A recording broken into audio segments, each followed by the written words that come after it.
Halo guys, perkenalkan saya Karisma Nur Eka dengan NIM 225231023, Prodi Perbankan Syariah kelas 2A. Video kali ini dibuat untuk memenuhi tugas mata kuliah Islam dan Budaya Jawa dengan judul Perjanjian Giyanti dan Terbelahnya Pulau Jawa. Perjanjian Giyanti sendiri terbentuk dari kesepakatan segitiga politik antara Pakubuwono III, Pangeran Mangkubumi, dan juga VOC atau yang dikenal sebagai Perserikatan Perusahaan Dagang Hindia Belanda pada tanggal 13 Februari 1755. Nama Giyanti ini diambil dari lokasi penandatanganan perjanjian Giyanti, yakni di Desa Janti. Sekarang desa ini atau Desa Janti ini lebih dikenal dengan Dukuh Kerten yang terletak di Jatiharjo, Karanganyar, Jawa Tengah. Tujuan awal dibentuknya perjanjian Giyanti ini yaitu untuk meredam konflik yang terjadi secara berlarut-larut. Salah satu konflik diantaranya yaitu konflik yang terjadi pada saat perpindahan Karaton Kartosura ke Surakarta, yaitu peristiwa Geger Pecinan. Nah, pada saat itulah Pangeran Mangkubumi membantu Pakubuwono III dalam menyelesaikan konflik Geger Pecinan ini.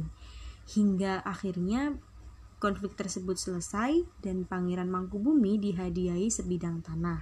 Namun ternyata luas dari sebidang tanah tersebut malah menimbulkan kecemburuan antara pangeran-pangeran yang lain.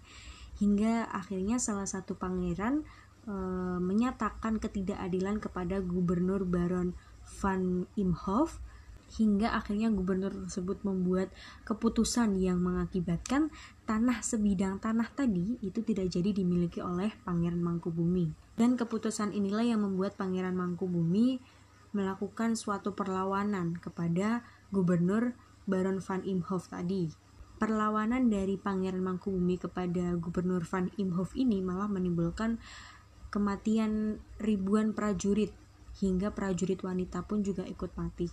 Perlawanan ini tuh terdengar kepada Gubernur VOC Jawa Utara yaitu Nicholas Hartig, dan dia membuat keputusan untuk melindungi daerah operasionalnya secara tertutup.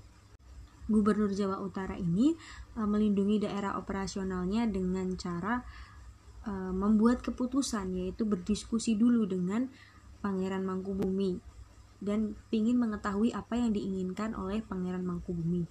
Diskusi ini tuh berjalan berkali-kali hingga akhirnya Gubernur Utara ini menyetujui keinginan Pangeran Mangkubumi untuk menguasai daerah Jawa. Dan diskusi panjang yang terjadi antara kedua belah pihak ini menciptakan suatu kesepakatan yang bisa diserahkan kepada Pakubuwono III pada tanggal 23 September 1754. Kesepakatan itu tadi disetujui oleh Pakubuwono III dan kembali diserahkan kepada Gubernur Jenderal VOC yaitu Jacob Mosel. Jadi keputusan inilah yang membuat pengaruh besar terciptanya perjanjian Giyanti di Desa Janti. Penandatanganan perjanjian inilah yang menjadi sumber dari peristiwa terbelahnya Pulau Jawa menjadi dua bagian, yaitu Kasunan Surakarta dan Kasunan Yogyakarta.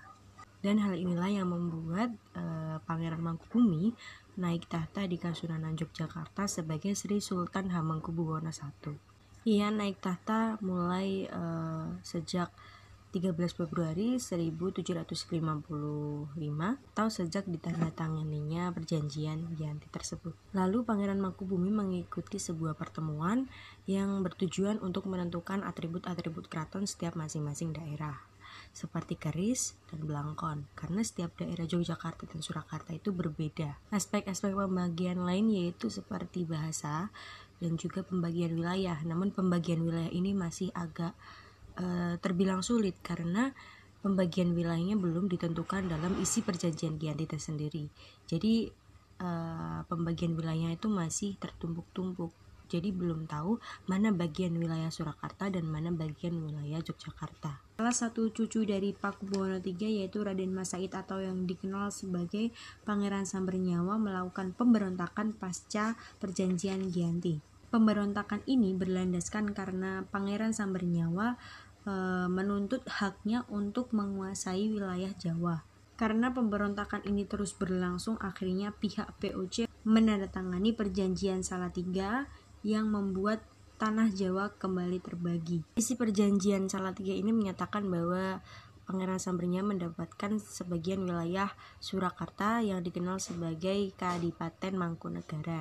Namun terbelahnya Pulau Jawa juga belum usai.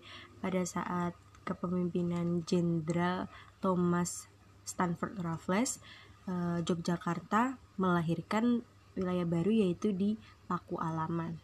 Hingga akhirnya tanah Jawa terbelahlah menjadi 4 bagian yang bisa tumbuh dengan masing-masing model dan juga orientasi politik. Dan pada saat Republik Indonesia terbentuk, wilayah Surakarta dan Mangkunegaran menjadi situs cagar budaya, sedangkan Yogyakarta dan Pakualaman menjadi daerah istimewa.